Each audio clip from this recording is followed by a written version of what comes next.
I would like to introduce you to your student speaker. Thomas Skahen, a member of the senior class from St. Joseph, Minnesota, began studying at the prep school as a 7th grade student in 2009. Last year, he was elected to represent the student body as president of the Student Council. Please come forward, Tom Skahen.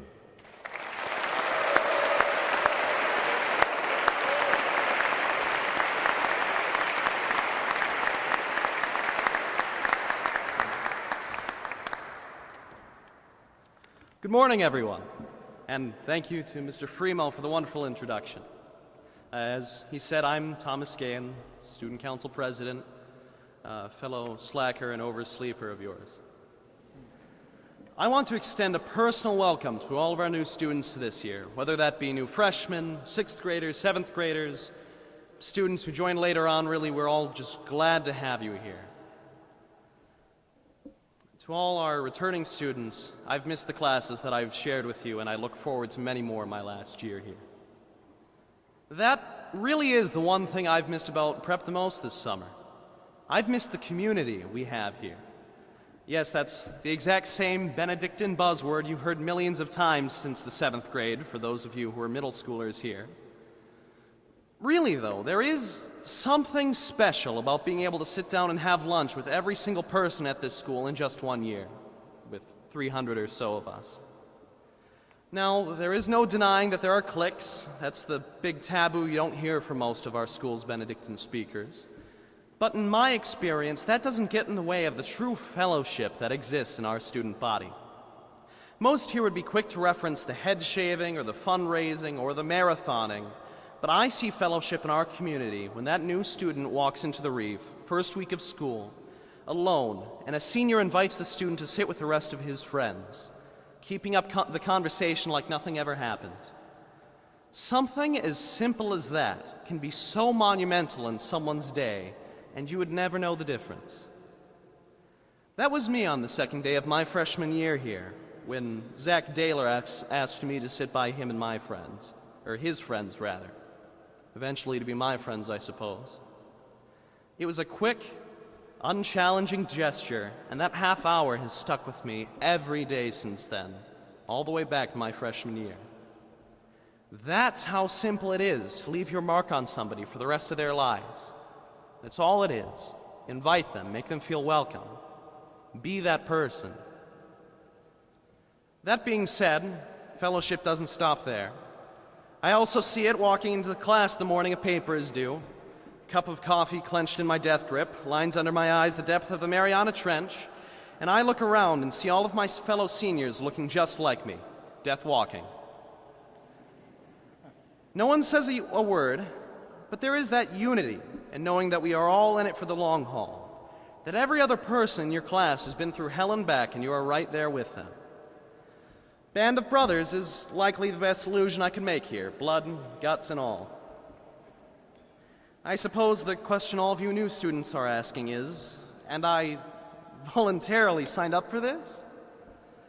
Well, the answer may not necessarily be yes, but hear me out. Every single person that is in that classroom that morning is there because they want to be there. Yes, our work may be difficult, but we have something you don't see in every school you visit.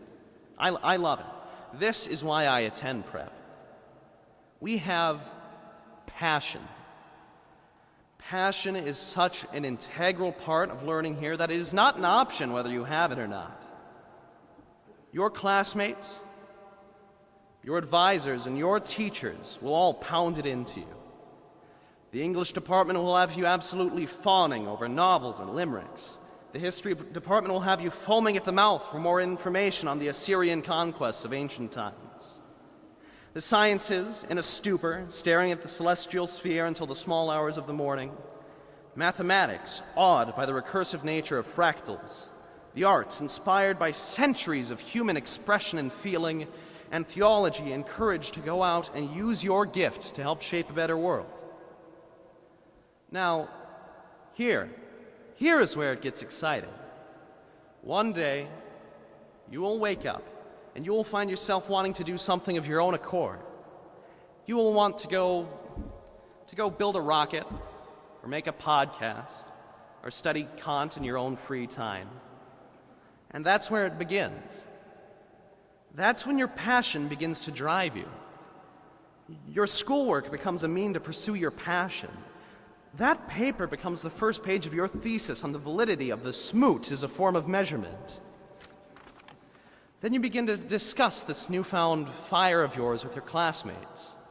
You find yourself joining clubs, science club, she's the first, prep post. After that, it's activities, theater, soccer, student council, NHS, going on interim trips. You immerse yourself so deeply in what you love that you soon find that you've outgrown the school that fostered that passion in you. What then? You don't just stop. You could, but that's not what you want to do. That's not what you're here for. Take that passion you found inside yourself and use it. Use that driving force to influence the world, because we, your classmates, teachers, and advisors, we know you can. We are blessed at a school that gives us a place and a chance to grow our passions. Don't let a single day go by when you don't think of that. Have a wonderful year. Find that passion, grow it when you have found it, share it, and please, for the love of all that is good and holy, enjoy yourselves. Thank you.